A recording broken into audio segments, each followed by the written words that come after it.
All right. As the protofield dissipates, the massive wanderer vanishes with it. The modified shell is still present when I fall to the ground. Thud.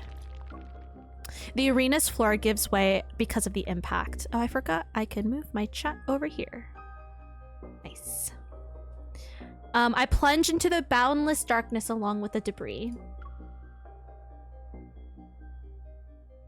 No offense, Hal. I'm sure you don't do that.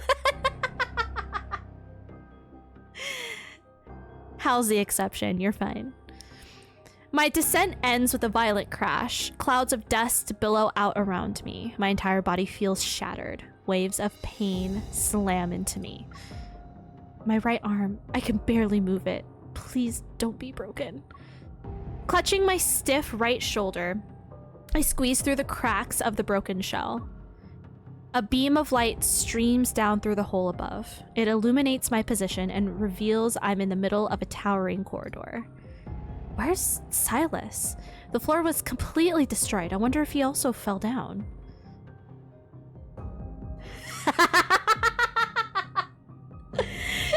Thanks, platform. We may need it. Sylus! Sylus?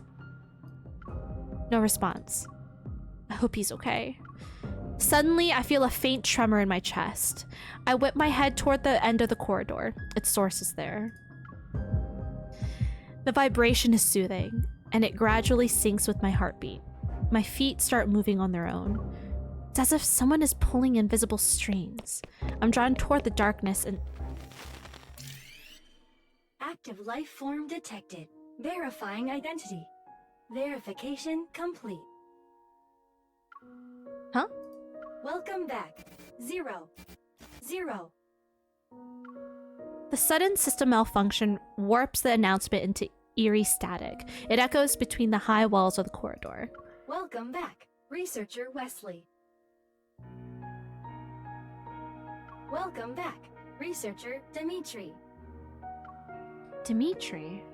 I'm surprised for a moment, but the name fails to stir any significant emotions. I knew he was someone important. Welcome back, Researcher Josephine. There it is. It's Grandma. Grandma.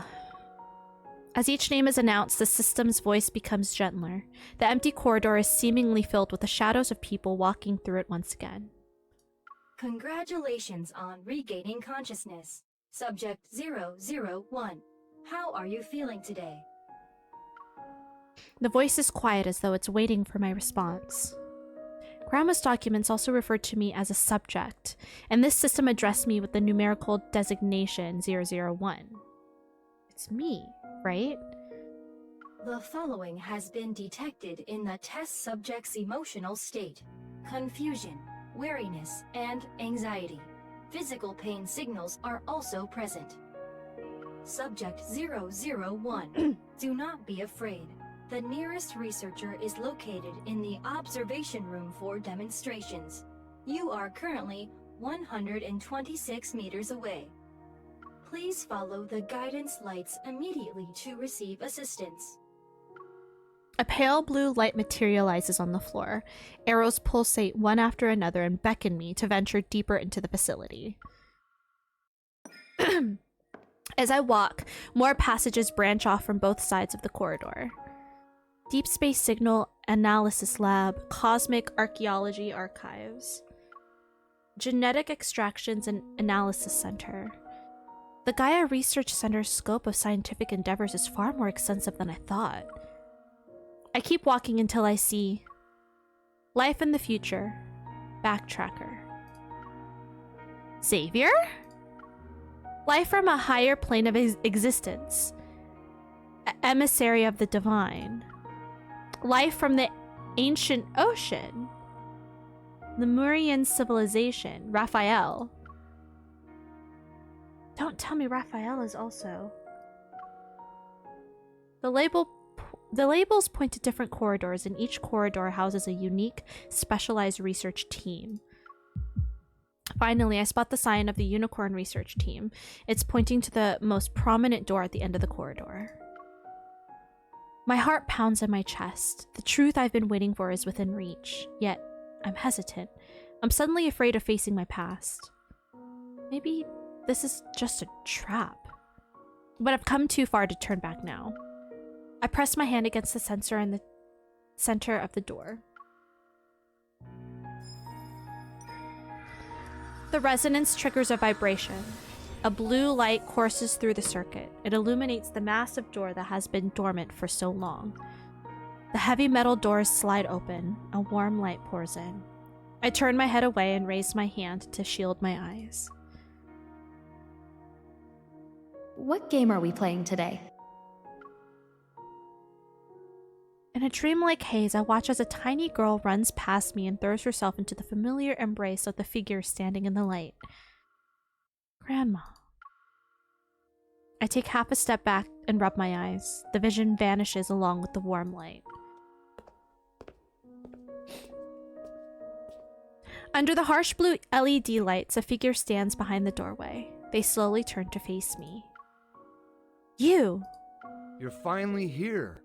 It's been a while, Subject 001. Our little bomb. Bomb? What do you mean, bomb?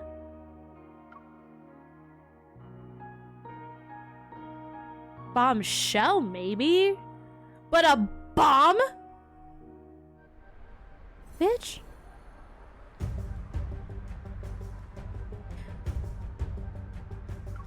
I guess I'm the bomb. Dimitri. So that's why everything here still works, even though it was abandoned for years. The real reason you're in Sharon? I forgot what we called it, how it was pronounced. Sharon? It's because you're guarding the research center. Of course. This place holds the buried dreams of countless researchers, the seeds of world-changing discoveries. In addition... Karan? Is it Karan? Okay, thank you. I genuinely did not remember. Dimitri spreads his arms. It's somewhat of a dramatic welcoming gesture. It's where you were born. Your first home in this world. What do you mean, born? I tighten my grip on the gun at my waist. I'm waiting for the next outrageous revelation. Back then, the research team accompanied you every day. We raised you as if you were our own child. We believed you represented humanity's most intimate connection with deep space. A flickering hologram appears behind him. Fragmented faces of figures huddled together manifest before dissolving into light and shadow. I don't recognize any of them, yet a warmth wells up from the depths of my heart. After the Chrono Rift catastrophe, our team was disbanded. Many of us disappeared without a trace. I'm the only one who stayed here to keep watch.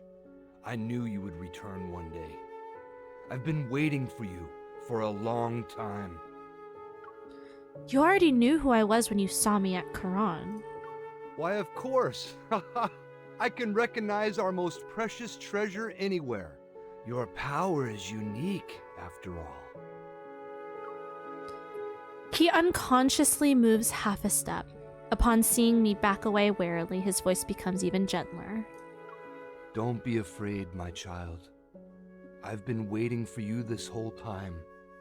I must atone for the sin I left behind. I'm uncomfy. I know you have many questions. Go ahead. Ask them.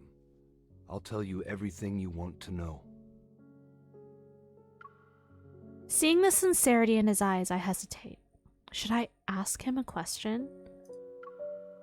I might be close to the truth this time. I need to hear what he has to say.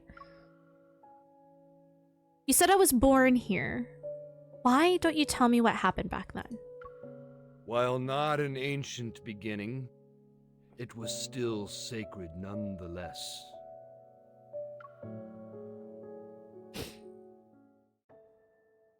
A hologram of an energy graph depicting the process of planetary evolution appears in the center of the ruins. Planets are born, and eventually they die.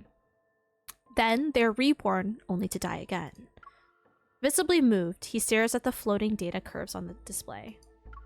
It's a beautiful cycle.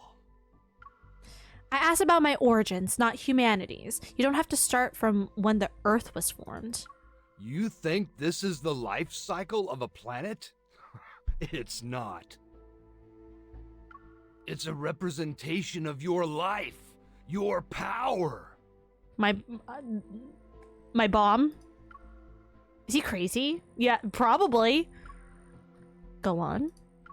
You are Ever's most wonderful, most magnificent creation! A blank expression appears on my face. I can't even pretend to play along anymore. But Dimitri doesn't care about whether his audience is responding or not. It began in 2034, when humanity received a faint signal from deep space. Once it was decoded, it revealed a story about a planet's quest for immortality. An ordinary planet achieved immortality by harnessing an inexhaustible cosmic energy source. They inspired us. And so, we conducted an experiment using collisions to recreate this inexhaustible cosmic energy. After several failed attempts, one proved to be a success. The energy manifested. However, no one expected it to appear inside a child's body. And that child was you. Oh. The powerful energy fluctuations we were waiting for, they came from you. The power was impossible to analyze and measure.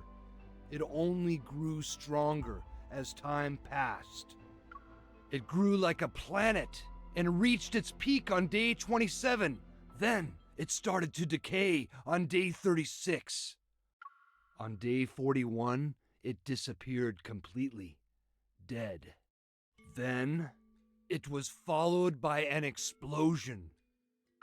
But shortly after, your power reconstituted itself and began to grow once again, just like a planet. Therefore, we believe the power of the Aether core within your body is equivalent to the energy of a planet. Interesting. Huh.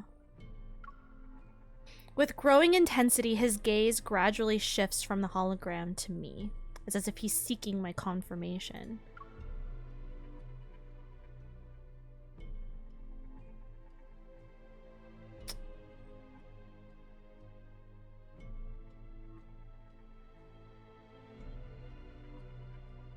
I don't...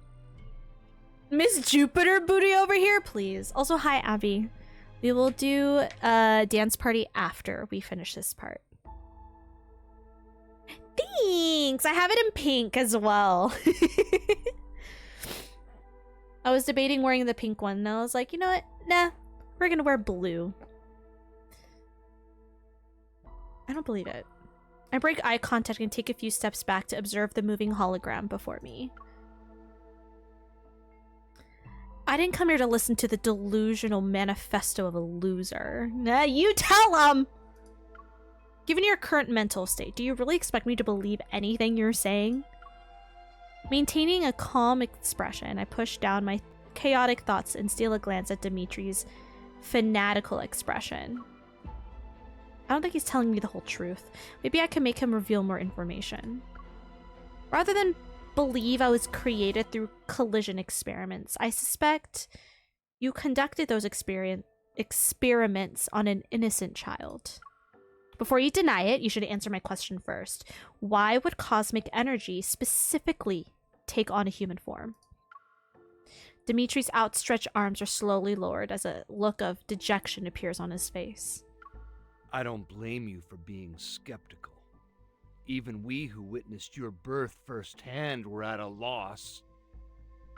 We didn't know if we should let you grow up like a normal person or use you as a resource. Ew.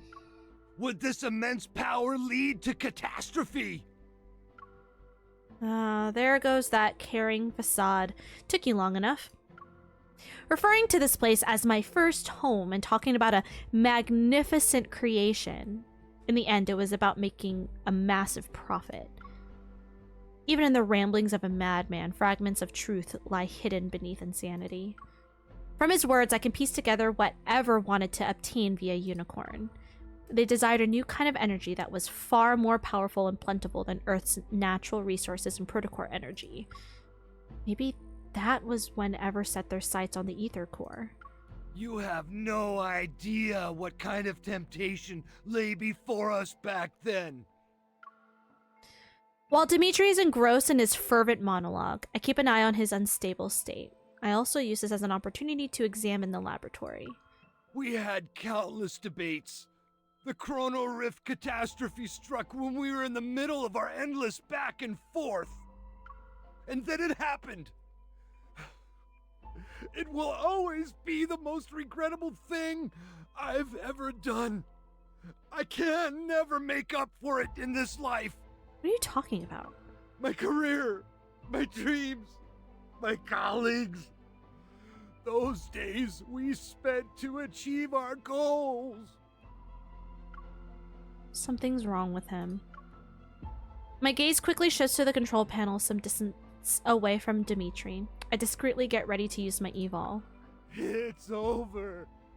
It's truly over! Seemingly drowning in penitence, Dimitri falls to his knees and triggers a hidden mechanism. A surge of energy rises from below. The large laboratory begins to shake as the rails rattle. Wait, it's not the laboratory that's shaking. Sensing movement beneath my feet, I quickly back away, but I slam into a wall instead of finding the door. A massive, curved glass panel had silently descended behind me.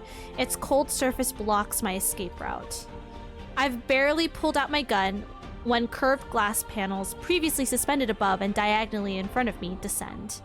The panels are about to create the perfect cage. I'll be stuck inside this spherical chamber like an insect preserved in amber. It's a mechanical trap. I had walked into the jaws of the beast as soon as I stepped through the laboratory doors. Go on now! Fix our mistakes! Go on! Go! With steady hands, I slip a small explosive charge into the last remaining gap before the glass panels seal themselves. Then I get down on the ground as fast as I can. Shockwaves reverberate throughout the spherical chamber. A strong force strikes my head. In spite of the pain, however, I hear the rails get rammed for a split second. I charge toward the explosion site without a second thought. Using my momentum, I smash my gun against the area where the glass panels meet. The impact forcibly opens a narrow gap barely half a palm wide. I immediately raise my gun to shoot. The bullets hit the area near Dimitri's feet, but they failed to stop whatever switch he activated. I aim my gun at him. A familiar energy emanates from the darkness behind Dimitri. As he stands up, my instincts scream at the new threat. I open fire. The bullets hit him, but he seems unfazed as he pulls out a weapon and aims it at me. The powerful blast sends me flying and crushes what little chance of survival I had been desperately clinging to.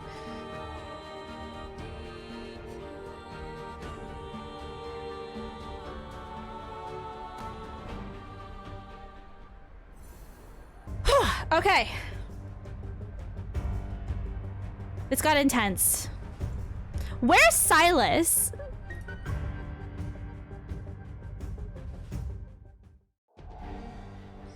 Chaos, agony, the freezing cold. My body feels like it's being crushed. I must have blacked out for a bit. Fighting through the pain, racking my body, the taste of blood, I force myself to get up inside the glass sphere. On one knee, I struggle to catch my breath.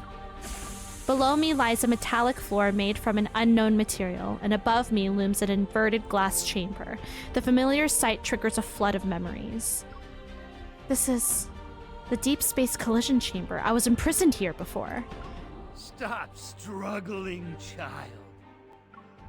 The voice pierces the thick glass. The collision chamber has already been activated. It's now floating 6 feet off the ground. Dimitri stands below. The controller in his hand is stained with blood. I already obtained the current data on your eval while you were in battle. He raises a chip in his hand. Once I insert this into the chip reader, the equipment can use its antimatter capabilities to completely neutralize your energy. Oh, so you're like evil. You're evil. Although there's a gentle smile on his face, the hate in his gaze twisted into something grotesque. Disgusted, I turn away and try to concentrate on resonating with the collision chamber's energy source. I can't resonate with it. How is that even possible? Go. Return to where you came from. You never had a place in this world. Humans who foolishly try to control a power as great as yours will only bring disaster upon themselves. The Chronal Rift catastrophe and the Wanderers. It was all because of our greed. We should have never created you. Oh, this was your fault! With the hands that stained this world in sin, I'll put an end to it. I stand up while using the glass wall as support, yet vertigo hits me. Air is being drained out of the chamber. The pressure suddenly drops and the air in my body rapidly expands. At this rate, my lungs might rupture before anything else kills me. I hate to admit it, but I feel like I'm getting a sense of déjà vu. My body recognizes this feeling before my mind does. Muscle memory is sending me a warning. It won't be long until I lose control of my limbs. I won't be able to feel anything, and my strength. Even my thoughts will slow down and fade into oblivion. That was who I used to be. I won't sit here and wait to die. My thoughts are sluggish as I watch myself in slow motion. I draw my weapon. Struggling to raise my arm, I pull the trigger and cause an explosion. But the energy burst from my weapon is absorbed by the active collision chamber. It can convert energy into fuel for its power source. My vision blurs. Not only is my strength being drained, but my body is also becoming numb. The glass chamber reflects the cold laboratory lights. The glass chamber reflects the cold laboratory lights. They sketch out fragmented memories. It's the same collision chamber that I was violently thrown into as a child. Those monsters and that cosmic void in the sky, it's all because of you. You are this world's calamity. We should have destroyed you years ago. I've experienced this before. It was him at that time, too. The contorted face of the young man begins to merge with Dimitri's weary, wrinkled face below. Then, I lose my sense of direction. Since that day, I've been the only one who is determined to destroy you. I failed before, but time proved to me that I was on the right side of history. I will finish what I started and atone for my past failure. This lunatic. Be gone! Go back to where you came from! Just die already! I refuse to let this maniac kill me. A powerful resonance resounds and builds within the chamber. It syncs up with the tremors deep within my heart. I desperately try to maintain control. I'm attempting to seal the weak spots the echoes create, but I'm fighting a losing battle.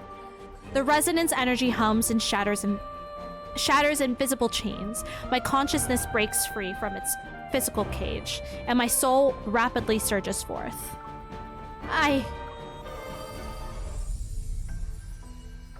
My consciousness disperses with the energy burst. Countless reverberations echo across this planet. And from deep space, a mysterious connection descends. My awareness gradually fades as my body feels weightless. The ethereal eye appears once more, devours me completely this time.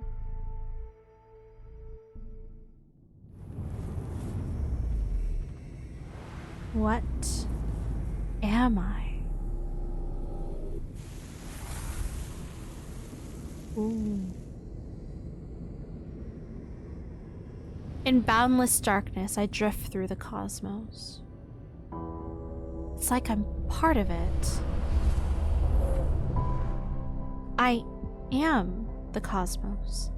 I see a planet on the brink of destruction, and the different paths it could take.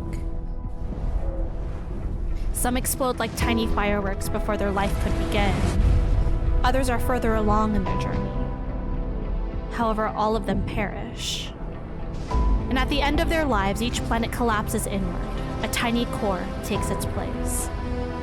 The one born from destruction, the Origo core. It silently floats in space as energy stirs from its slumber. Cosmic strings resonate with it. Space-time twists and stretches. Everything and nothing has changed.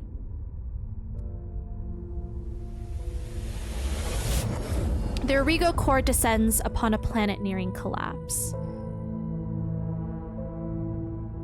It's waiting for the end and its own birth.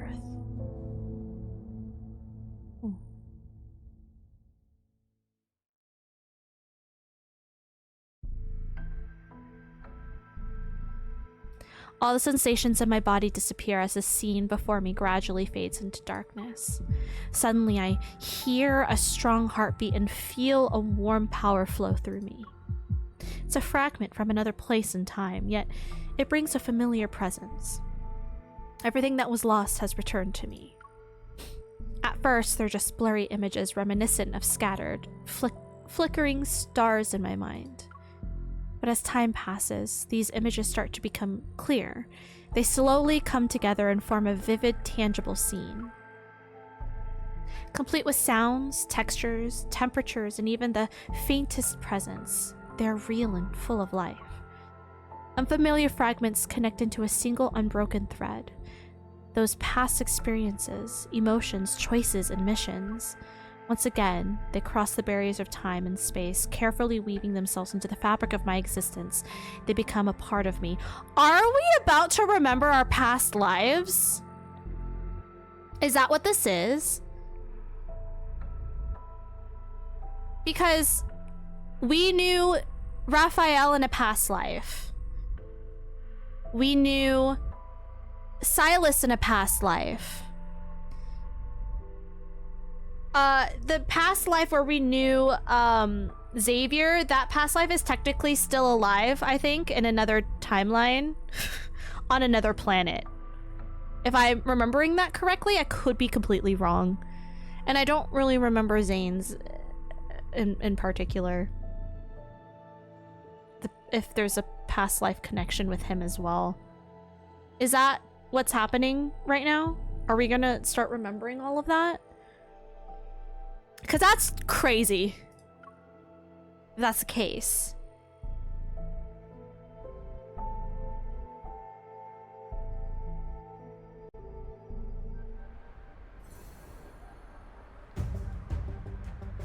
Dust of memories.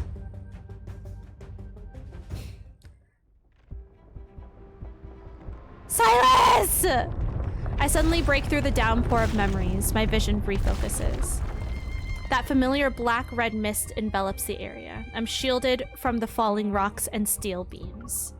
Meeting my stunned gaze, Sylus relaxes his furrowed brow. An amused smile appears on his face. Nice explosion, little bomb. Sylus. This place is collapsing. Give me your hand. The hand reaching out to me now overlaps with the memory of that same hand breaking through the barrier many years ago. Fragmented memories flood my mind, but there's no time to dwell on them now. I force my aching arm to move and grab his hand. Are we gonna remember our past life with Sylus? Sylus yanks me out of the wreckage with one fluid motion. He secures his grip on my arm as he crouches. Keep your eyes open this time, kitten. Watch how we escape and remember it well. Overwhelming power lifts him up. It manifests behind him like a fiend that crushes all obstacles in its way. Its wings have blocked out the heavens. We soar past the crumbling debris and fly away from the depths. Thunderous explosions echo below. Standing at the edge of the arena, I finally see the full extent of destruction caused by my uncontrolled energy burst. The entire central area has collapsed. Only a bottomless pit remains, its edges crumbling away. I leave Sylus's side as that strange detached sensation gradually fades. Dimitri, bound by tendrils of black-red mist, is thrown down before us. Our deal is complete. Now surrender your soul. Huh? Deal? Wait. What do you mean, deal? Monster! There are two of us here. Who are you referring to? His unfocused gaze can no longer locate his enemy as he desperately claws at the mist coiling around his neck. The terms of our deal haven't been fulfilled. What deal? I only agreed to bring her before you. Foolishness and arrogance aren't valid reasons to breach our contract. Silas violently grabs Dimitri by the collar. The mist swiftly coils around the former researcher's neck. You underestimated how much she's grown. Look at you. Thinking she's still the little girl whose life you held carelessly in your hands. Like every gambler who overestimates themselves, you are not as clever as you think you are. I know who's behind the antimatter. Let me go. With a contemptuous laugh, Sylus forcefully turns Dimitri's head to face me.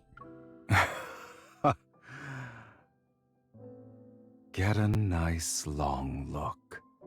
It'll be your last. And do your best to remember the person who brought about your downfall.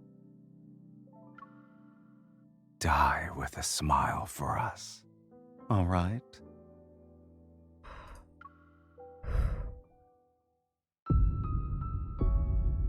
As Dimitri's screams and body are swallowed by black-red mist, I turn my gaze to the center of the arena. One after another, muffled explosions resound underground. This place will be gone after today. It won't reappear anytime soon. The laboratory that was never meant to exist might hold a few childhood memories. I might have cried in some corner or laughed in front of a platform. Perhaps I made those researchers who saw me as an otherworldly specimen believe I was just a normal child for a moment. Or maybe none of that ever happened. But it doesn't matter anymore. How much do you remember? A lot, but it's all jumbled. I ignore whatever happened to Dimitri and look at Sylus. That deal you made with him. Was it when I escaped from the research center? Yeah. Did you bring me here so I could remember everything? He doesn't look at me. Instead, he speaks as if he's addressing the darkness beneath his feet. You would have done this sooner or later. That's just who you are. Then shouldn't you be worried about my power destroying you and this world? Should I be? I stare at his profile to emphasize my point. Right now, I can't control my power when it fully manifests. Assuming it happens again, everything here might be destroyed, like my soul. With a slight smile, Sylus shakes his head. He raises his hand to draw my attention to something. A familiar linkage materializes between our wrists to bind us together. Sorry, but your soul doesn't have the privilege of leaving whenever it wants. I will keep you bound to me for all of eternity. Our connection transcends this place and this world.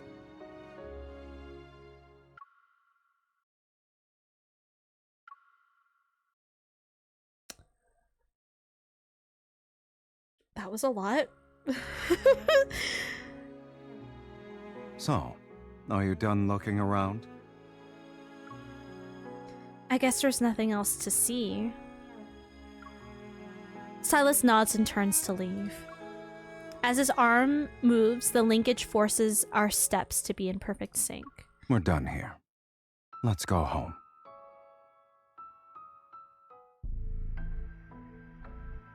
In the vast cosmos, my power has no starting point or destination. It appeared when the universe was created. It's a fundamental law etched into the fabric of existence. At some point, a force, weak yet unbreakable, began to bind me. And with it came an endless fall.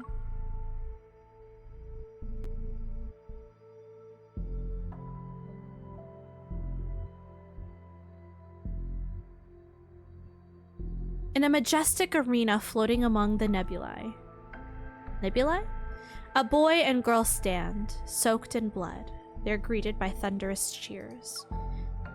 When it comes to killing wanderers, Sylus and I always have perfect coordination. You're not going to team up with me this time?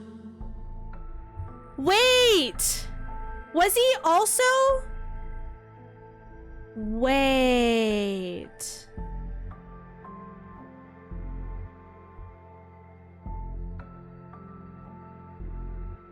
Was he also there? I hate teammates who try to steal my points. Then, what do you hate more? Teammates who steal your points? Or teammates who can't keep up with you?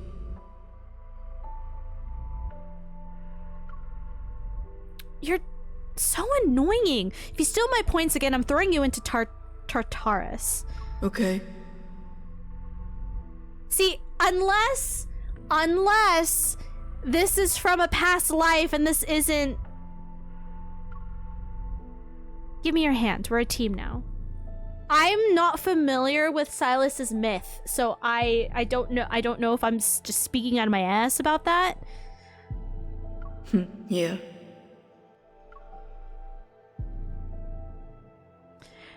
The disconnected scenes flash by in a random order. Sometimes they're blurry and hazy, other times they're crystal clear. As time marches on, the deep space tunnel, vast and capable of tearing apart any form of energy, separates us.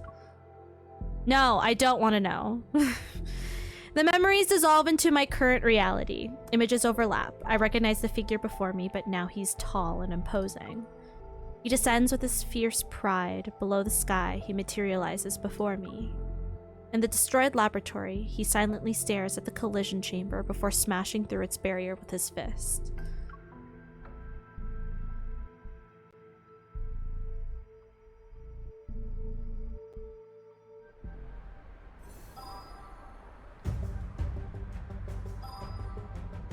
Huh.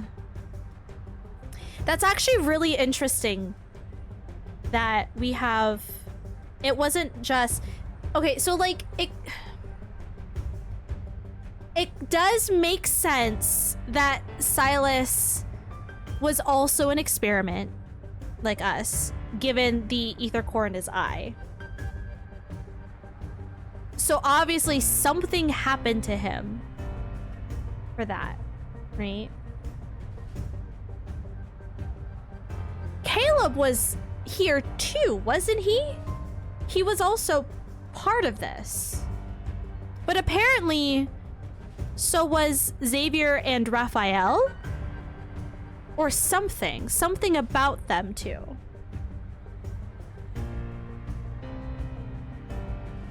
That's so interesting. I don't know too much about Raphael. We still haven't played his prologue to Tomorrow. I don't know if more is revealed there, but I don't know as much about him other than the fact that he's a mermaid. Merman. My bad. But Xavier comes from a different planet altogether, if I'm remembering that correctly. That's very interesting. This is very interesting. Huge plot points here.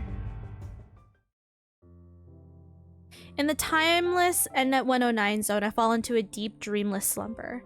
When I finally open my eyes again, it takes me a while to reorient myself.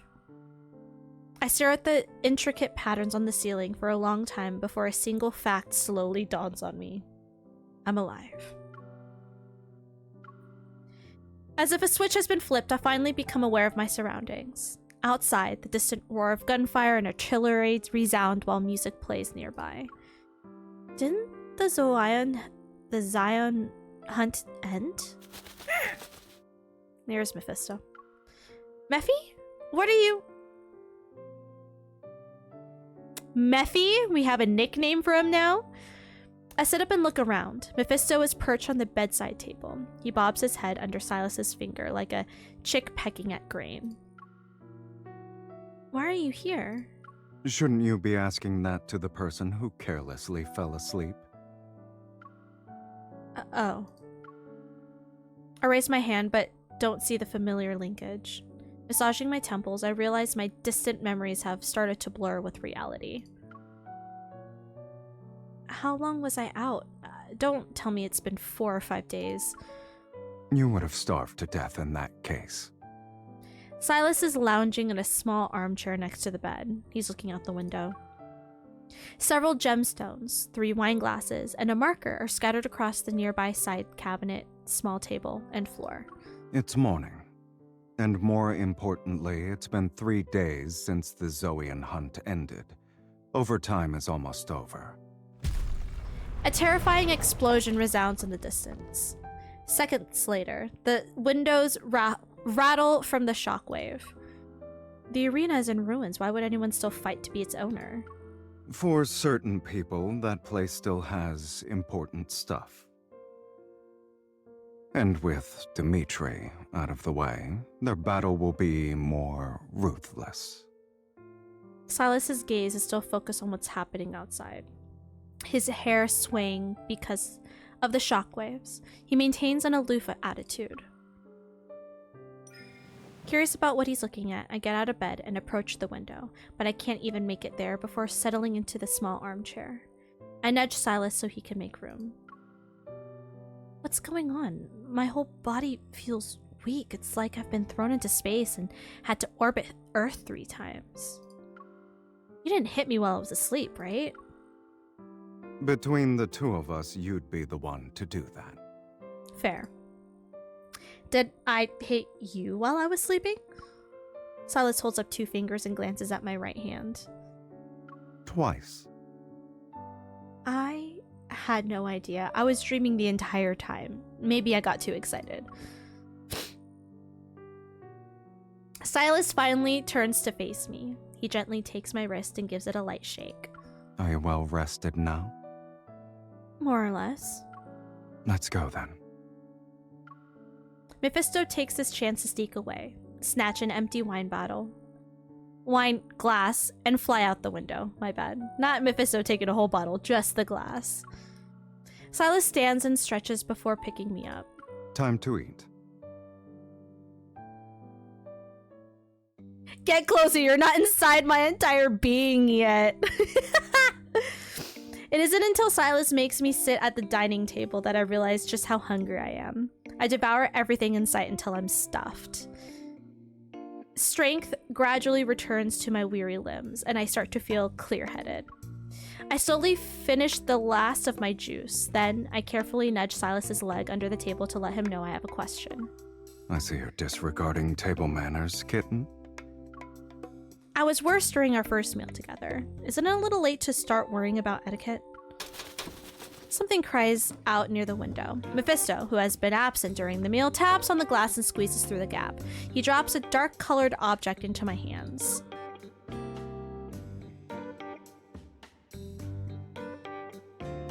What is this, a flash drive? A biometric key from the Gaia Research Center.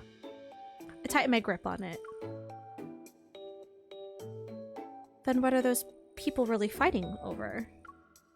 Sylus pauses as he holds his drink. It's as if he's unsure about how to respond. We'll talk when you're more sober. You're also one of the contestants doing overtime. When did you... Luke and Kieran are more than capable of dealing with those fools. The key shows signs of age, and someone has scratched off its identification number. It's impossible to tell which researcher served as its original owner. Possessing the key means having authority over the Abandoned Gaia Research Center, even though it's nothing but ruins now. A wisp of black-red mist creeps up the back of my hand, forces its way between my fingers, and tries to take the key away. Sylus? That's my trophy. Give it back. You're just letting me look at it?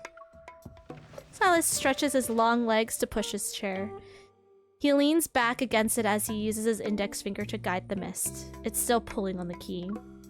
Dismissing the idea of letting go, I clutch the key with both hands and lunge toward him like a sparrow drawn to a grain of rice. Your theft techniques are getting sloppier by the day. Are you going to headbutt me to death before you loot my body? Sit. Don't worry about it. Sylus has me pressed against him, and when he sees me still holding the key with both hands, he laughs. You're a persistent thief. Since you've already shown it to me, I can borrow it at some point, right? You're very generous. Burrow? Hello? Borrow? I could read. Since you've already shown it to me, I can borrow it at some point, right? You're very generous. You had a nice meal and are on your way to a full recovery.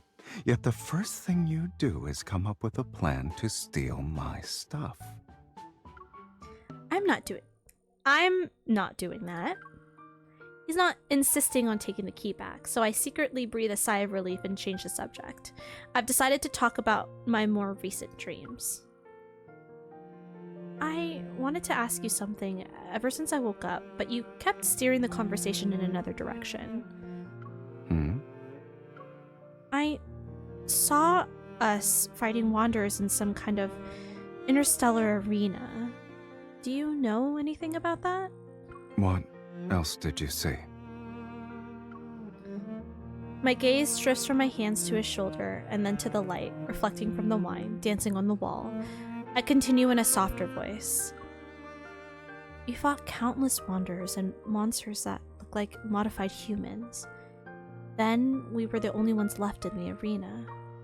The crowd went wild and screamed for us to fight each other to the death.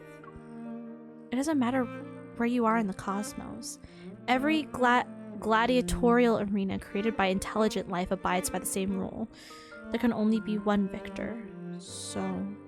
either I kill you, or you kill me.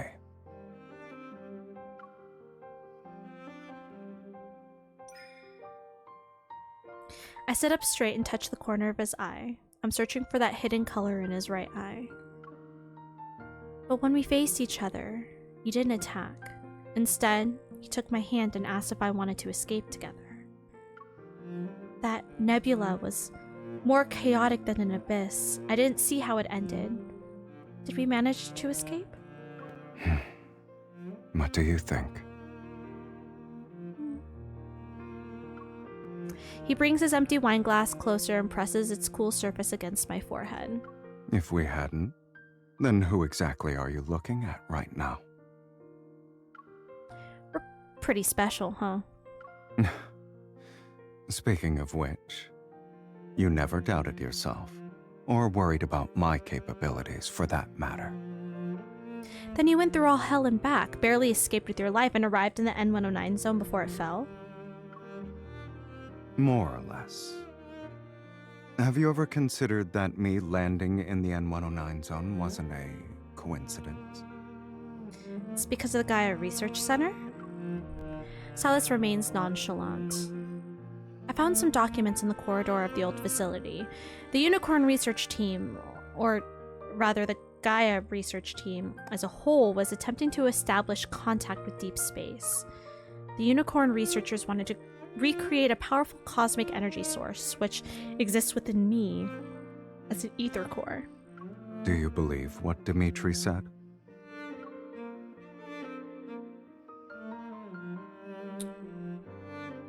I don't think he was fully lying, but I can't fully trust a crazy man. Not all of it, but I don't have a testimony from anyone who knows more than him. Strip away the outlandish claims and his message is actually quite simple. I possess a destructive power. Trying to keep my thoughts from dwelling on Dimitri's fanatical declarations, I turned Sylus's glass in my hands. Something weird happened in the collision chamber. I was about to lose consciousness. This planet, the starry sea above us, and the depths of deep space that are invisible to the naked eye, they all seem to have some kind of force that resonates with me. Were those things ether cores? Or something else? Now, when I think about the deep space tunnel in the sky, I feel like I've gained an understanding that goes beyond what's currently known about it. It's not the source of all disasters. It's a bridge, connecting us to civilizations more superior than humanity's. Maybe Dimitri wasn't lying. It's possible I have the power to destroy everything. My thoughts travel through the darkness and in the collision chamber, and how I sank into an overwhelming strength. It's strong enough to erase an entire planet. What lies dormant inside me is powerful and uncontrollable. Suddenly, a hand grasps my chin. My gaze lands on Sylus's disinterested expression. When I pulled you out of the giant glass tank, you looked like you were in so much pain that you wanted to die. If it really hurts, then stop. Don't force yourself. And don't ever make that face again while you're at it. Wow. Okay. I look directly into his right eye. The mesmerizing ether core within it remains tranquil, and my racing thoughts slowly calm down. You can always pull me back, right? Just like before? Whoosh.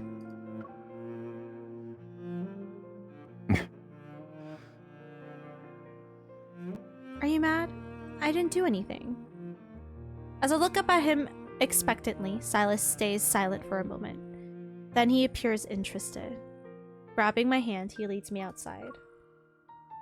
No, but you slept for too long. I'm bored. So where are you dragging me off to? Do you want to have some fun? Yo. I'll help you get used to wielding devastating power. That way you'll be a bomb who doesn't always think about self-destruction.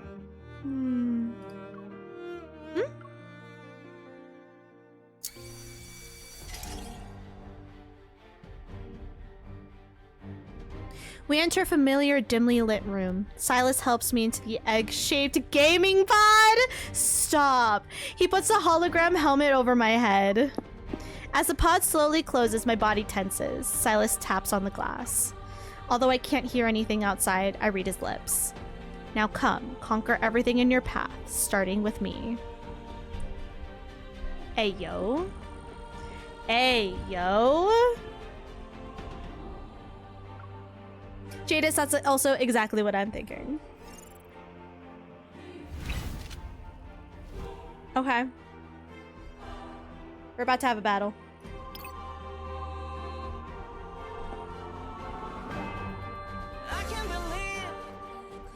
Hi, Twitch bias.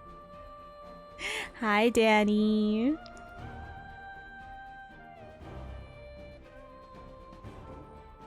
Thank you for using your Twitch Prime.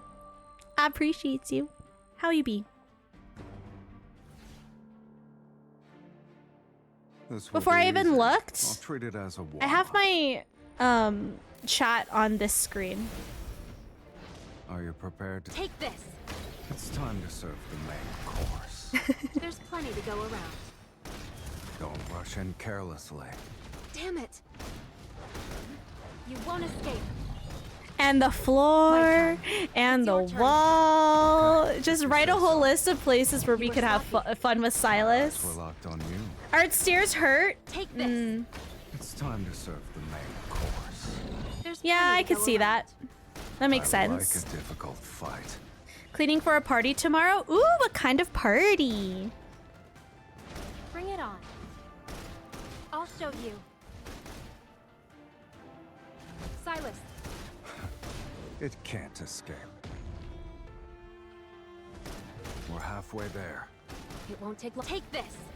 It's time to serve the main course. There's plenty to go around. Brother and sister both graduated, so having a party for them. Mom didn't want to wait until the weekend. rush in carelessly. Oh. Congratulations to them. It's That's time for an energy exciting. storm. Pew. Level everything to the ground. This is only the big. Don't forget about the person next to you when you run into trouble. Who says I ran into trouble? It's going to rain, so we have to set up inside now. It's time to serve the main. Not the It's your rain. time to shine. Ruining put up a good plans. How fight. dare. Good job.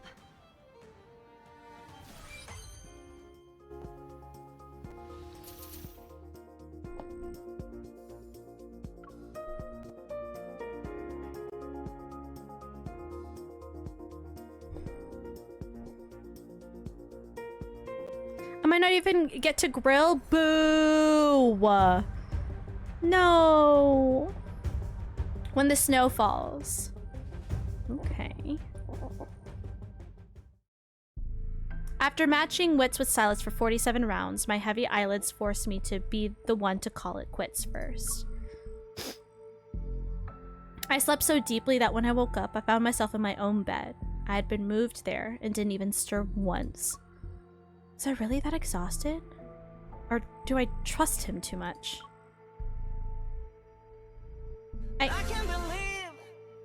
Oh, 21 months. Ooh, 21 months! That's almost a whole year! Thank you also for using your Prime. I appreciate you. Thank you, Marianne. I massaged my throbbing temples as I recall the information I received during our break last night. Sylus's curiosity was piqued by these mysterious antimatter weapons, and he decided to investigate their origin. Luke and Kieran were equally thrilled. They rubbed their hands together as if to say, "We finally have something to do, or something fun to do." Given the usual efficacy of Unakindness's leader, that mysterious hunter will soon cross paths with an odd little group consisting of a boss man, 2 troublemakers, and their crow. As for the key found in the ruins of the Gaia Research Center, will it unlock the secrets of a hidden past or take me down another path that leads into an unknowable future? Either way, it's what I have to investigate next. I look around the room to find every curtain has been drawn shut with great precision. Not even the smallest sliver of light can get in. My place got turned into a cave, basically, and only he'd do that. Ooh, it's snowing! I'll walk to the window. As soon as I pull back the curtains, blinding light floods my vision. As far as the eye can see, a cold radiance has engulfed the city. A blanket of snow covers every building. It's snowing in Lincoln?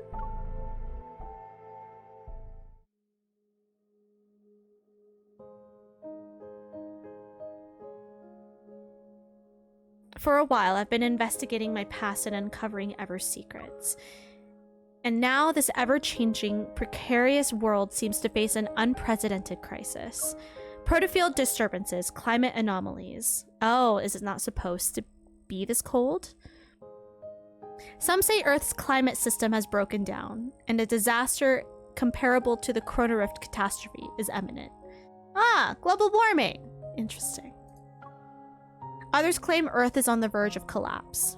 All tectonic plates will shatter, and thus human civilization will end.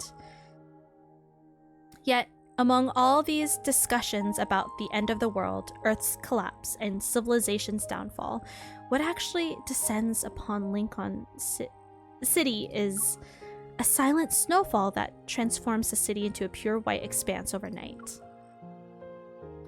Backtrackers, Lumeria, everything is starting to make sense now. But what about the life on a higher plane of existence? The emissary of the divine. Yes, I am, Marianne. Long time no see. Tara! Back I from missed your leave you! already? Captain Jenna said you had some personal matters to take care of. Is everything okay? Welcome back. Sorry about that. Yes, Tara is adorable, and I love her. And I've missed her. We haven't... she's, like, in a different department, so we haven't interacted with her as much. Yes, I am, Danny. Hopefully soon. Hopefully this week. It's a plan, at least. By the way, have you heard of the term emissary of the divine before? It's supposedly connected to civilizations on a higher plane of existence. Among all the rampant doomsday theories, the concept of being watched by civilizations with higher dimensional beings is actually the easiest to understand. It can mean a messenger who can communicate with godlike entities. Even if they do exist, finding someone like that would be harder than finding aliens. Funny you bring that up. I already know one, so... The sound of typing behind me suddenly stops. When I raise my head, I see Nero has come over to join the discussion. And if those higher dimensional life forms aren't saying anything, well, even an emissary might not know they're one. I've also heard that the next mass extinction might be just around the corner. Don't say that so excitedly, girl. What do you... She's like so excited about it. Oh my god! The end of humanity. Nero silently rubs the area between his eyebrows. He's unconvinced. Isn't that just propaganda spread by prototists to push for the development of protocore technology? Not necessarily. In this vast, endless universe, who knows how many civilizations are locked in battle? That's fair. Our Earth might be the only surviving blue dot among them all. Amidst the ongoing discussion, my thoughts begin to wander. Maybe Ever thinks our civilization is already approaching the limits of biological evolution. Pursuing the transcendence of evolution to counter this supposed crisis. That must be their true objective. Sorry, I'm struggling to read that. As a side note, there were strange omens before the 2034 Chrono Rift catastrophe. A polar night was present for 3 consecutive days. While conversing, everyone unconsciously turns to look at the heavy snow outside. It falls as if descending from the cosmos itself. Regardless of whether Earth falls apart or the world ends, as long as the subway runs and wanderers exist, we need to fulfill our duties as hunters and protect this city. She's so adorable! I love her. Isn't this Otome going a little too deep with its philosophy? Nah. Dude, I haven't even scratched the surface on everything. I haven't read everything. You see this right here? This gives more context. It's a lot of reading, but it gives more context to a bunch of different characters. Like not just Zayne, because I've read Zayne's, but it also has Sylus. Like it literally so much more context when we are together.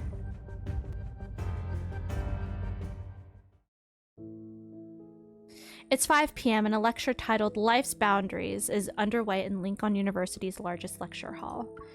Aside from medical students, students from other departments have taken a seat to listen. In the packed lecture hall, the speaker stands. His back faces a projection of a beating heart model, and his authoritative voice is steady. Life itself is not endless. Life and death, health and illness. These seemingly opposing concepts maintain the balance of life itself. An inquisitive student raises her hand. But with today's medical technology, we can potentially do gene editing, cellular regeneration, and even human modification. If immortality becomes achievable, why should we still accept death as the end of life? If we set aside morals and ethics, these technologies could make immortality possible. But this also means that our goal in the medical field has... I don't know when everything shut off, but he says, But this also means that our goal in the medical field has shifted from conquering disease to conquering death itself. Zayne's gaze sweeps across every face in the room. His tone remains calm as usual. To conquer disease is to extend life, but to conquer death is to control it. Can we still call ourselves humans after being modified and losing human characteristics? How do we even define human existence? Hushed discussions fill the lecture hall.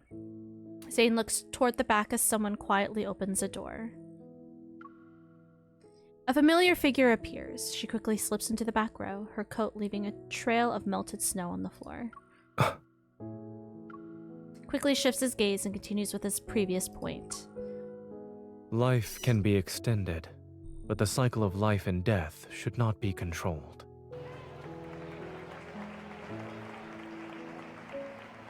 After the lecture ends, Zayne is completely surrounded by eager students. I sit in the back row and wait as students file out behind me. Did you see the news? How could they accuse Dr. Zayne of disregarding human life and abandoning his patients? They're saying he has no ethics. It all started when some government official's kid got diagnosed with protocore syndrome. They tried to use their family connections to pressure Dr. Zayne into prioritizing their surgery.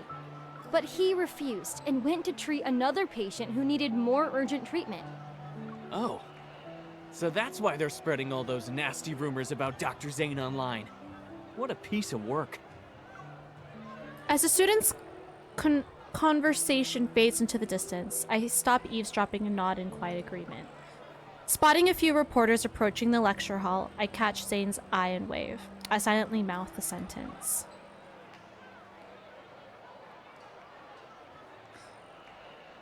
Come here, Dr. Zayne. Zayne glances in my direction and nods and makes his way through the crowd of students.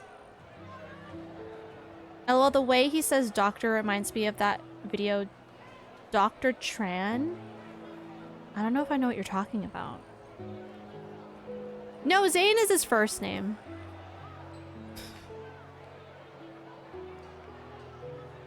Do we know? Does he have a last name? I don't know if he has a last name. No, he probably does. That will be all for today. Someone is waiting for me.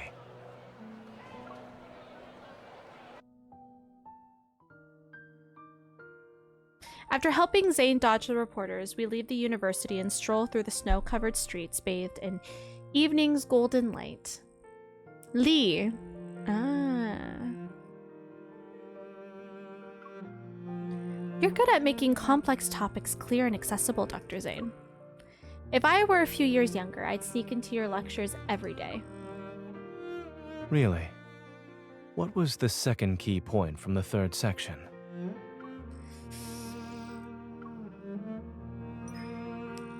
Faced with Zayne's knowing smile, I sigh and turn to walk in the opposite direction. Where are you going?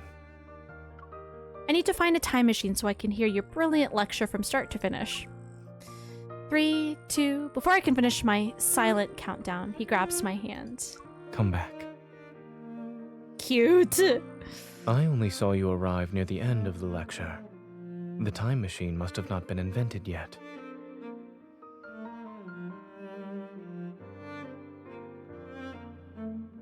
Coffee in hand, I sit down on a roadside bench as Zayne hands me a weathered envelope. Here's the information you requested. The wax seal on the envelope is still intact. The documents themselves have small creases. Exchanging documents while sitting on a bench. We're like those secret agents trying to save the world in the 008 movies. Please. Given what you've asked me to investigate, it is certainly a secret that concerns the fate of the world. I vaguely remember Zayne mentioning Dr. Noah's Arctic expedition research, which might be connected. The cryptic patterns etched into the keys seem to point toward the traces of primordial civilization. 14 years ago, a research team ventured into the Arctic to study life's boundaries. Ooh, whoops. According my to bad. the Wait, my bad. 14 years ago, A research team ventured into the Arctic to study life's boundaries. They made an unexpected discovery in an ice cave. Surviving documents. The pictographs they recorded in the ice cave bear a striking resemblance to the patterns on the biometric key.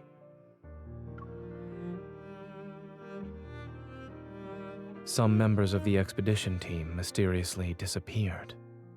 Others joined the Unicorn research team. Dr. Noah has a photocopy of the expedition journal. It's incomplete, but he hopes it can help you.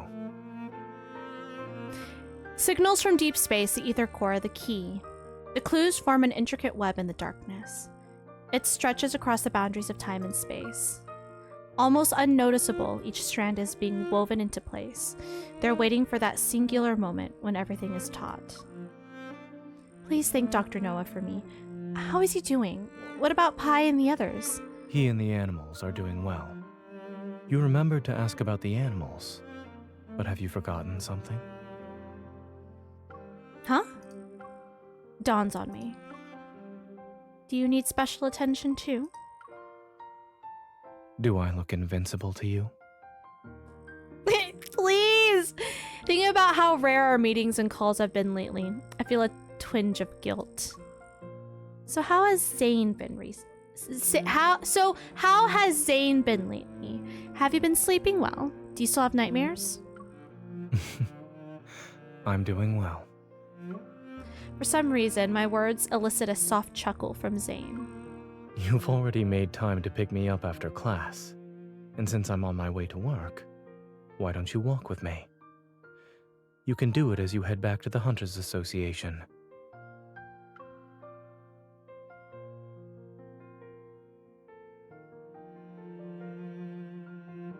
Traffic is at a standstill during the evening rush hour. Fortunately, Axo Hospital and the association are within walking distance, so we decide to continue on foot. Snowflakes dance through the street as the intersection's traffic lights turn red. The flow of vehicles stops. Pedestrians pause on the sidewalk, their heads tilted upward as they wait. They watch the massive holographic display flicker above the intersection. Ever has officially launched the Fountain of Atay initiative. In addition, we urge all citizens to stay safe while traveling. If there's an emergency, please seek immediate assistance from the evil police or deep space hunters. Something happened at Azure Square in Imperial Ring Park. They're saying the Alterum appeared or something.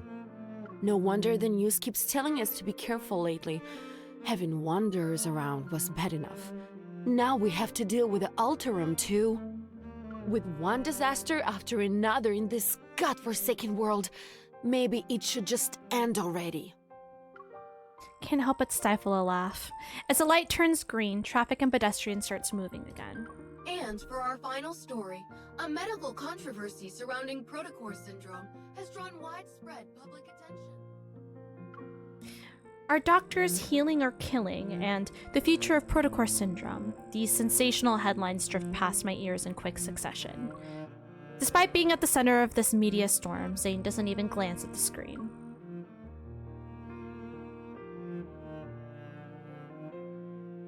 The news keeps using that same stoned-faced picture of you from Axo Hospital's website. It's basically decades old at this point. What? Are you tired of looking at it? I was just thinking, if Dr. Zayne had smiled even 1 pixel's worth in that photo, then maybe these rumors wouldn't have gotten far. Zayne tilts his head, as if he's playing along. He shows the tiniest hint of a smile. But no matter what challenges or criticism you face, nothing seems to shake your decisions or judgment. What about you?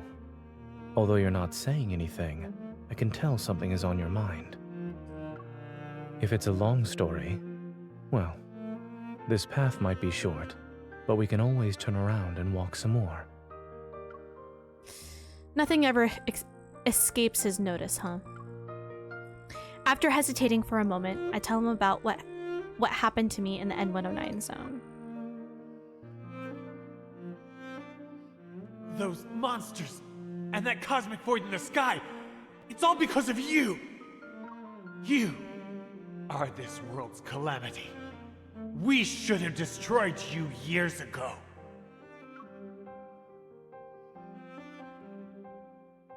The Gaia Research Center, the Unicorn Laboratory, the Collision Chamber, and the Spatium Core I absorbed into my body. That man's final moments, filled with resentment and rage, remain vivid in my mind. I'm constantly reminded of one thing. I don't belong in the world that I thought I knew so well. So what you're saying is that they almost put you down in the N109 zone. He didn't have to phrase it like that. He wanted to dispose of me like I was some kind of medical waste. Zayne's lips curve into a slight smile as he tucks my cold fingers into his coat pocket. I'm walking down this path now. It's strangely surreal. Are you more lost now? Or more certain?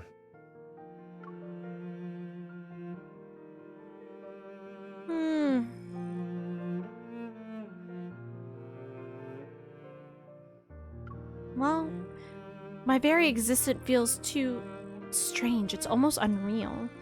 But does my existence mean anything in this world if I don't have my power? His hand warms my fingertips and I gently squeeze it. Any identity is just a role we temporarily play.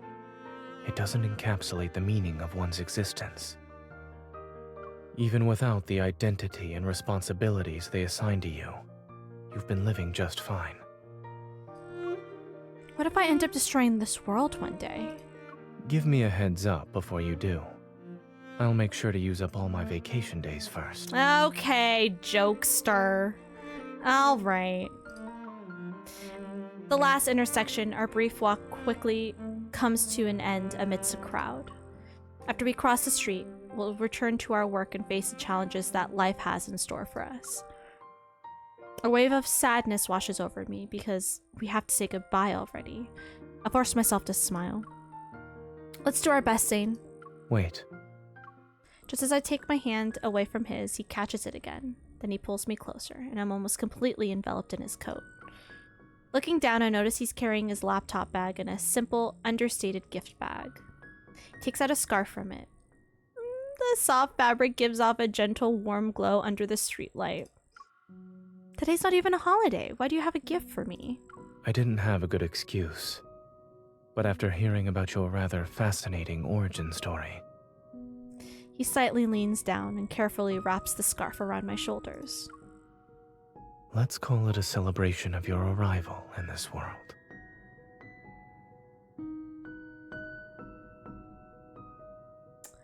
Aww!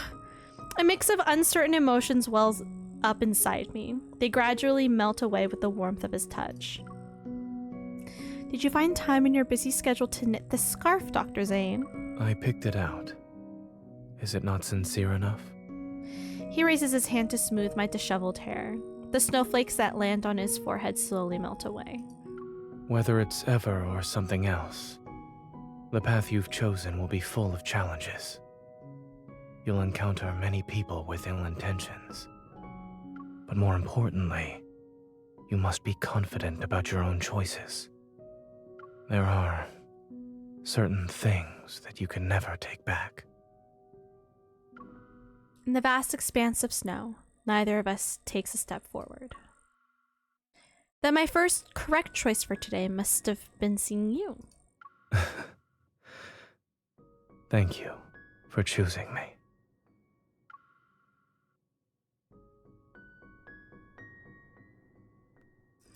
With 10 seconds left on the green light, he waves goodbye with his back turned before walking into the snowy, dusky blue twilight.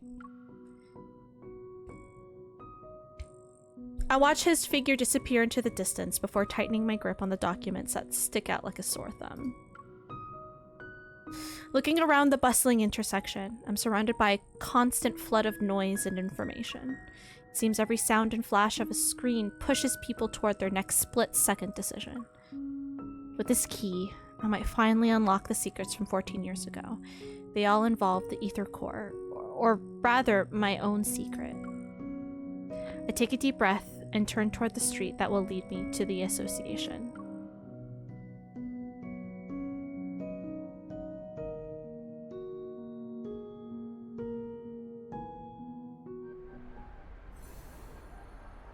Deep night. Whew. Heavy snow falls steadily as darkness settles earlier than usual. Standing tall in the heart of the city, Axo Hospital remains brightly lit as always. Are doctors healing or killing? Exposing the dark truth behind Axo Hospital's division of cardiac surgery? What kind of ridiculous headlines are these? Oh, please. Dr. Zayne has plenty of connections. He's treated everyone from the mayor to gang members. Besides, Axo Hospital has plenty of friends in reputable media outlets. If it comes down to a media war, no one can predict the winner. You don't appear to be very busy. Did they change his voice actor? I don't remember what his voice actor sounded like before. Everyone instantly straightens up like soldiers at attention once they hear a familiar voice. Nervous, they greet Dr. Zayne. Grayson, contact Dr. Joel at Chansha Hospital and ask him to send over the files for those Protocore syndrome patients. We need to develop a new treatment plan for the patient with abnormal symptoms in bed number 12. They were transferred from the ER. Got it. I'll contact him right away. We might see more cases with abnormal symptoms. With patients being frequently transferred from the ER, everyone needs to be on call. After methodically delegating the remaining tasks, the staff watches as Zayne disappears down the hallway. Dr. Zayne's composure is something else. He is not that much older than us, too. How is there such a huge gap? It's like the difference between gods and mortals. We can only admire him from afar. Come on, let's get back to work. The best way we can help Dr. Zayne is by doing our jobs well.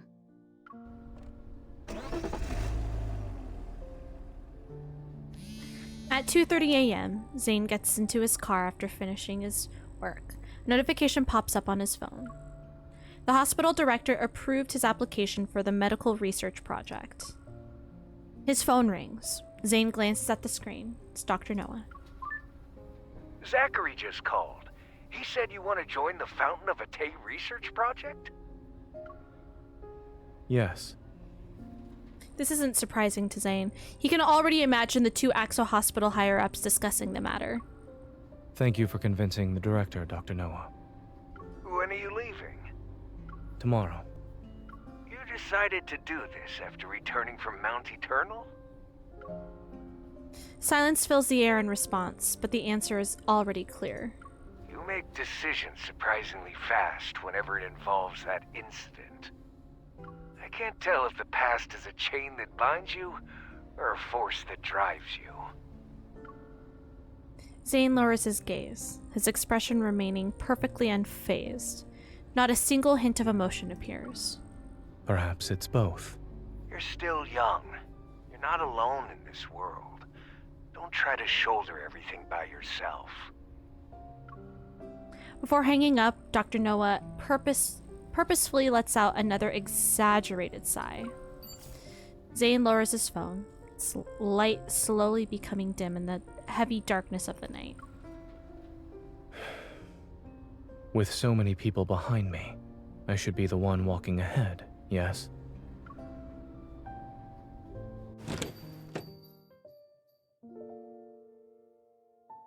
At 3 in the morning, a lone car glides across the wet streets before coming to a stop in front of Maltosio.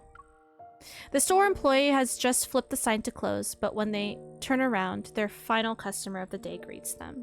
You're just in time, Dr. Zayne. 1 minute later, and we would have been closed. I'm sorry for coming in so late. I'll have 1 sea salt chiffon cake and 1 dark chocolate hazelnut brownie, both of them to go. Yes. For the next month, could you please deliver 1 dessert each day to this address? A whole month? For us? us? You can't do it? We can. It's just that you've already reached our highest tier for award points. We can't give you anything else right now. Are you going on another trip, Dr. Zayne? I don't know what accent this is supposed to be. Zayne nods. Please So for deliver us? the new menu items when they become available. Thank you. Is he? Don't worry. I wrote down the address. Let me just confirm the customer's name one more time. Yeah, it does sound European. This is the young lady, right? That's me.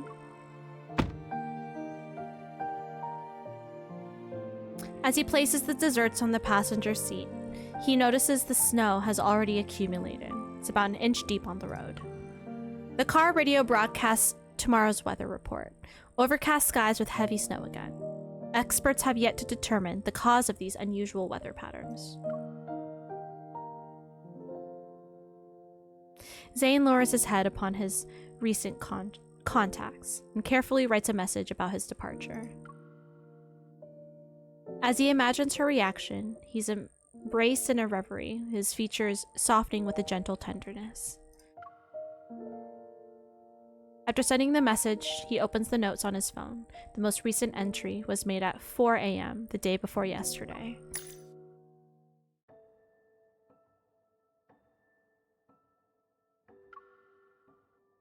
First dream, second dream, Mount Eternal, third dream, Mount Eternal, William, fourth dream, chocolate, potted jasmine, gravestone, monster. 14th dream, too fragmented, I can't remember anything clearly. Ever since he returned from Chansha, is it Chansha? I don't remember. City, these nightmares have appeared more frequently. It's as if fate is sending him omens.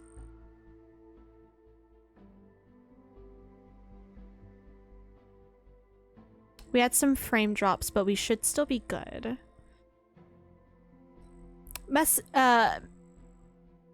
Trying to ease the dull ache of fatigue, Zayne massages his temples. He turns off his phone, tosses it into the seat, and grips the steering wheel. The windshield wipers sweep away the snow, but the snowfall grows heavier by the minute. He can barely see less than 50 meters ahead. When Zayne finally makes out the two white shapes as a mother and child stumbling along, his car is already dangerously close to them. He jerks the wheel violently to one side. The taillights cut arcs through the snow, and the car crashes through the wave-shaped guardrail. It comes to an abrupt stop in a strip of green vegetation. Terrified, the mother and her child fall. The kid in her arms is covered in crystals and resembles a twisted glass sculpture. Oh. In the darkness, pierced by headlights, Zayne sees something approaching the pair with slow, deliberate steps. Its breath is warm, its presence screaming danger. Stay back! It wears human clothes, but there's nothing human about this creature. Crystals have consumed most of its massive body that's hunched over. Strange growths are still pushing through whatever is left of its skin. Its face is twisted into a grotesque expression. Its pupils gleam an eerie dark blue. Each step it takes makes the ground tremble. Stay away! With trembling hands, the woman covers her child's eyes. Don't be scared. It's okay. Don't be scared.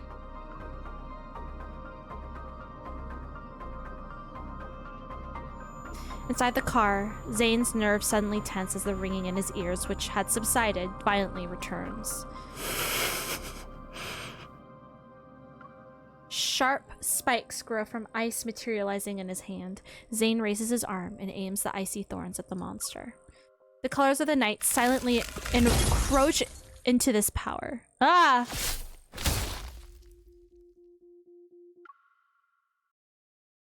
The colors of the night silently encroach into this power. It's like death itself is waking up from a dream. As the monster raises its hand toward the mother and child, a cold gleam suddenly cuts through the air and pierces its chest. Fragmented ice blooms from the monster's chest and almost covers its entire body.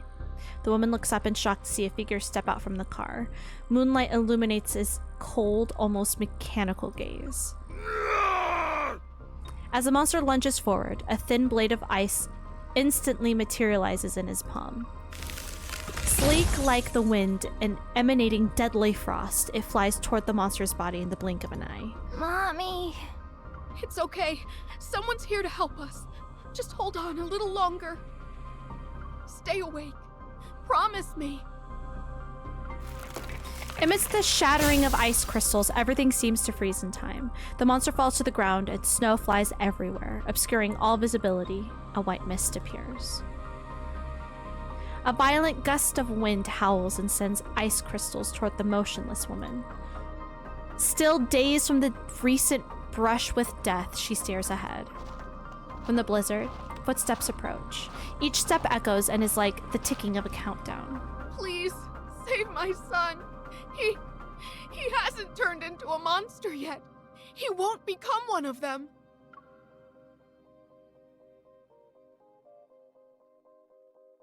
The tall man blocks the car's headlights and casts a shadow over the mother and child before him. The woman shrinks back in fear. The chocolate slips from the child's trembling hands. It falls onto the snow. Saving him would be pointless.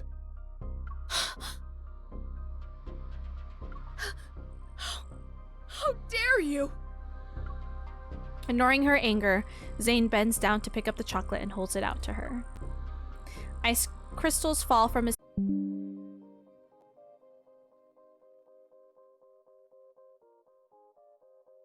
I need Spectrum to chill. I need Spectrum to behave. For once. Please, I beg.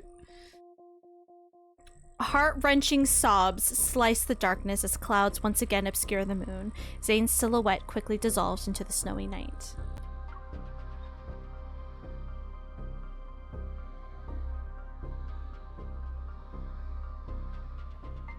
Dang.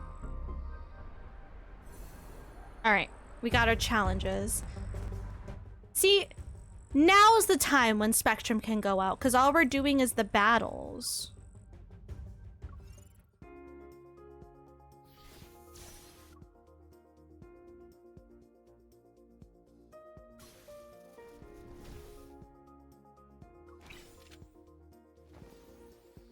Alright, bet. We can do with Lumiere.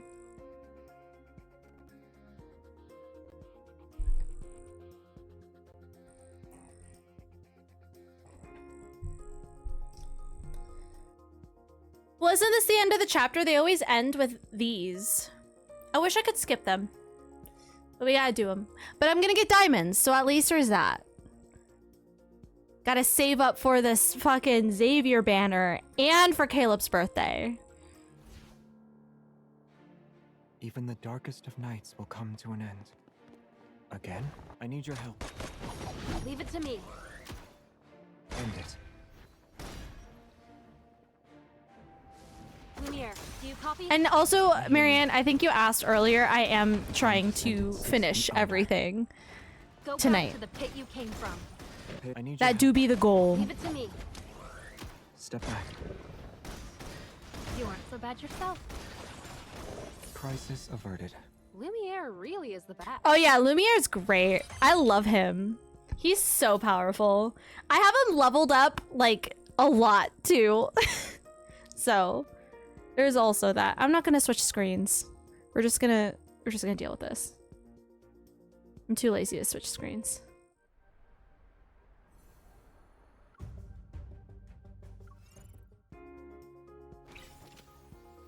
Ugh. Okay, well, who now? Oh, we would just use that one? Okay, that's fine.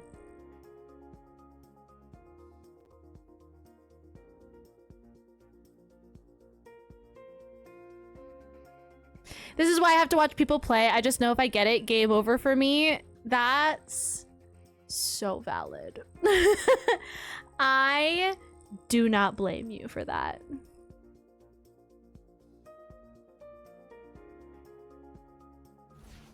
I don't blame you for that. Something about this feels See, here's the thing, Marianne. We have to finish main story because Caleb's birthday, my Caleb cosplay stream, is just Caleb. Oh, that was... Watch out. My turn. I was just careless. Not even a challenge. So... You won't escape. We gotta, like, we have to finish main story tonight. We have to. Also, that outfit, which outfit? My outfit or outfit in game? The enemies are weak. Now's our chance. Not even a scrap. Crisis averted. God, I Lumiere love really is Lumiere. the best. Lumiere and Caleb's New Myth are my two strongest. I love them so much.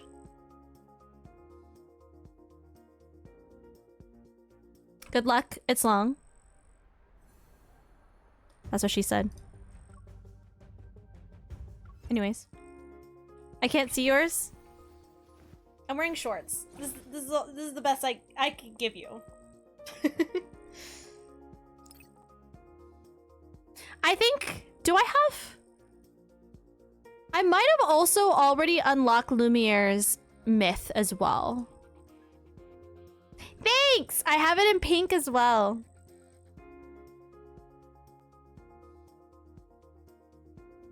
I haven't worn it in a while, so I decided, why not? Even the darkest of nights will come to an end.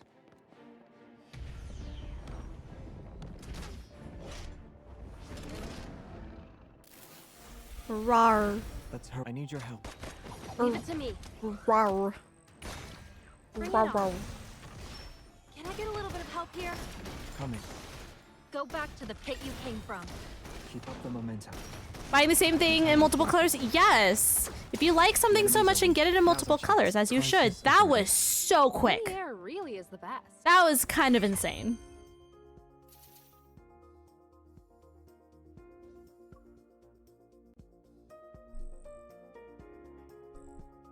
That was kind of insane. But a good kind of insane.